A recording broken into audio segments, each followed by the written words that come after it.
Apparently he has a rat snake around his house, and just wanted us to come by and take a look at it. We're gonna go have a look, see what kind it is. Now, he does have some chickens, but he doesn't mind because he knows the importance of them. But for those of you out there that may not, you know, we do live in a world that has wild animals in it that were here as long as we were. And so, you know, if you have chickens in your yard and, you know, you're feeding them corn or whatever you're feeding them, and, you know, they're dropping these crumbs, and then which is going to bring the rats and mice in, obviously, and because the rats and mice are coming, then here comes your snakes. It's a vicious circle of life. So you try to coexist with the animals that are around you. You know, if you don't want your eggs, you know, being took by coons or skunks or snakes, then try to make a better chicken house or something that might, you know, help keep these things away. You know, these reptiles and skunks and coons, etc., they deserve to be here just like anything else. So, you know, learn to live with them. You know, chicken hawks, for example, you know, birds of prey. Of course they're going to be drawn to chickens and baby chicks and things like that. Well, if you don't want your chicken hawks coming in, then put rabbit wire over the top of your pen. I mean, it's little things that we can do like this that help, you know, protect your farm animals, but also keeps you from having to interfere with wildlife. So, my favorite quote: "Food for thought." Where he was found, right here. Gray rat snake. It's actually Elaphia obsoletus spiloides. You got another species of rat snake here in Texas, which is the obsoleta lindheimeri, but he has a darker color. I'm just going to reach down here and grab him. He may want to strike, but that's okay if he does. These snakes are every now and then they'll get cranky when you try to pick them up. But this one apparently, now he may hit anytime. I have had them whole where I'm holding them and they just go like, I just want to take a plug out of you, see what you're about. And he may do that, but we'll see. But this is probably a first year snake actually. He might be a little older than 1 year old. But isn't he gorgeous? Look at this. These guys can get up to about 8 feet long. They're excellent climbers too.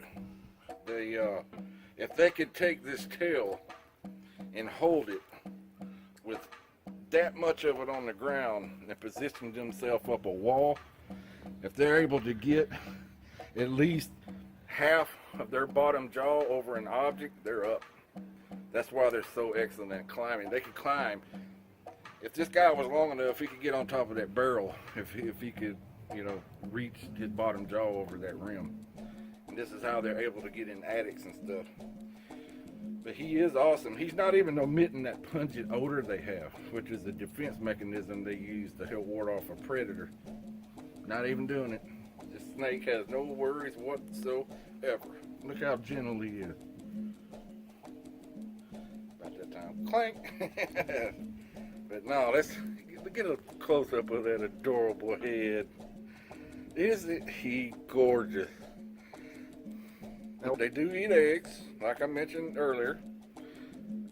They'll swallow them whole, then they'll get them down in their stomach. And the snake's internals, or his stomach, is about right in this area right here. And they'll get that egg down there, and they'll use they got 10,000 muscles. So they'll crush that egg and take them about 3-4 days to digest it because they have a slow metabolism. But yeah, how awesome is this? This is in case you were not aware, this is a constrictor, meaning that rats and mice die by asphyxiation. So he'll sit there, he'll wait. He don't even wait, because they're not just an ambush predator, but if he gets on a trail, if you know off a rat, he'll start chasing it, coming in, pursuing it behind it. And so whether he's chasing it or whether he is in an ambush position and something comes by, whack, he'll hit it, curl around it, choke the life out of it, squeater than you can hold your loved one, and choke the life out of it, and then consume it head first. So they always like to do that, because they have a hard time. I have known of snakes to like come up on the wrong end of rats, and so when they do that, they're pushing their hair forward as they try to swallow, and it's making it tougher to swallow. So they'll like spit it out and then come back around and swallow it head first, because it's, imagine petting a cat. You pet them from the head down, it's smooth, so that helps them to go ahead and get the animal down. So now there's a big misunderstanding going on. This snake in the world, this snake connecting his lower jaw to his upper jaw, it has a kind of like an elastic tissue, kind of like a rubber band. Now their jawbone will kind of come loose somewhat, but so they can open their mouth like a full 180 degree.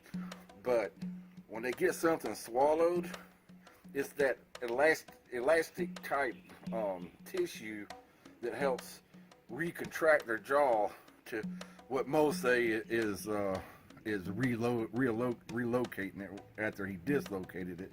But that's not necessarily the case with these guys. They have the ability with that muscle to open way up to about 180 degrees. So we're gonna let this little guy, we're gonna put him right back on the tree, bro. That'll work. Let him. He's probably sitting there waiting on, because as little as he is, he'll also eat insects. We're just gonna let this little guy go. Right back on the tree, buddy. You don't have to get off of it. There you go. Woohoo!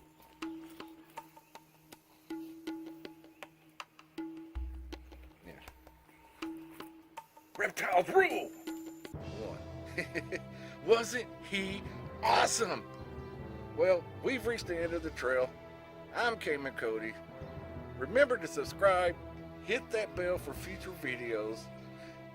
Remember, respect wildlife, and we will see you at the next Amazing Animals Surround Us. So. And here goes a shout out to last week's winner, Nunnally Rose. You got the answer right with Western Finch Lizard. So, shout out to you.